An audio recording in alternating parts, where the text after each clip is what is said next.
You know that feeling when it seems like you're in a battle with yourself? Like one part of you is pushing for success, but another part seems hell-bent on pulling you back. Well, today, we're going to explore that exact internal conflict. We're talking about the hidden architecture of self-sabotage. It all really starts with this one super confusing experience. You know exactly what you need to do.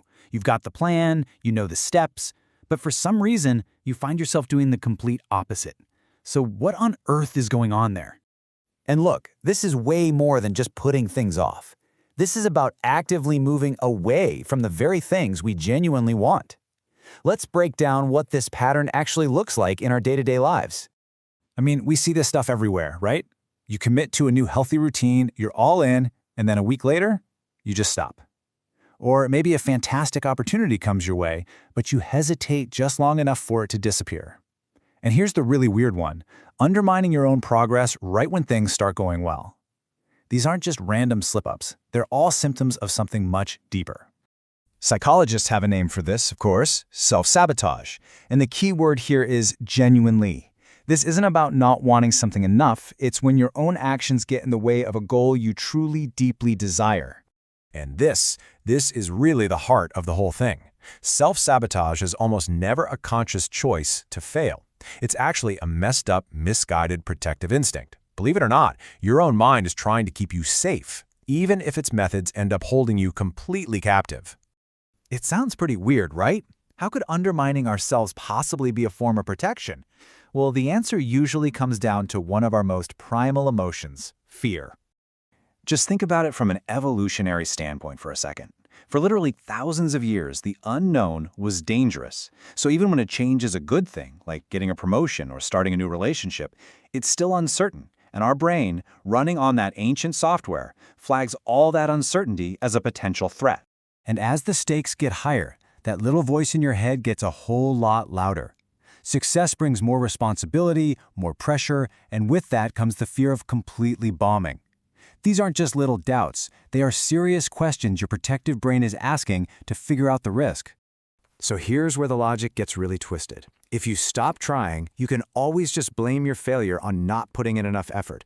And for our ego, that feels so much safer than giving it your absolute all and discovering you just weren't good enough. It's a bizarre but really powerful way to protect your self-esteem. But okay, fear isn't the only thing driving this. There's another huge force at play, and it's our own sense of self. This is where our new goals get into a full-on brawl with our old identity. See, our brain is basically a consistency machine. It absolutely loves it when what we do matches up with who we believe we are. When there's a disconnect, it creates this nagging internal friction, this real discomfort. I'll give you an example.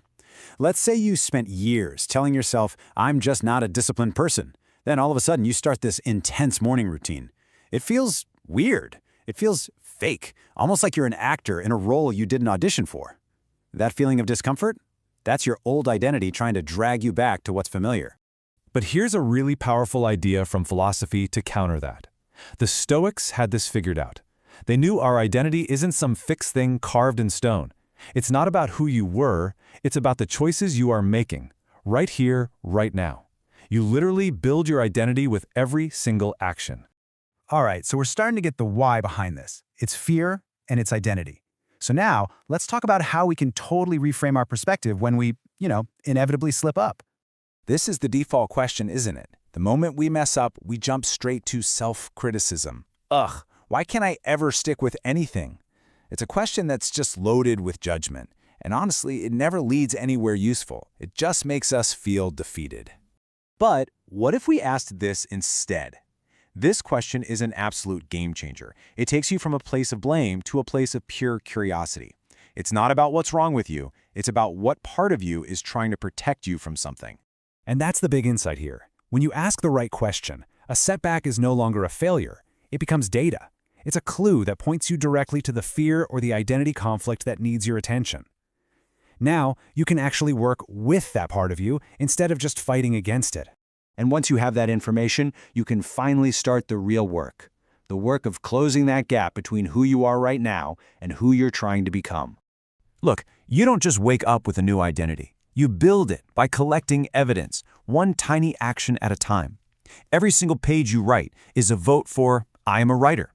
Every healthy meal you make is a vote for, I am someone who cares about my body.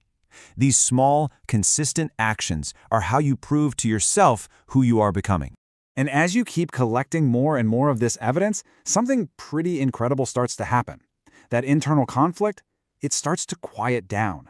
The resistance gets weaker. Self-sabotage begins to lose its grip because your actions and your identity are finally starting to move in the same direction.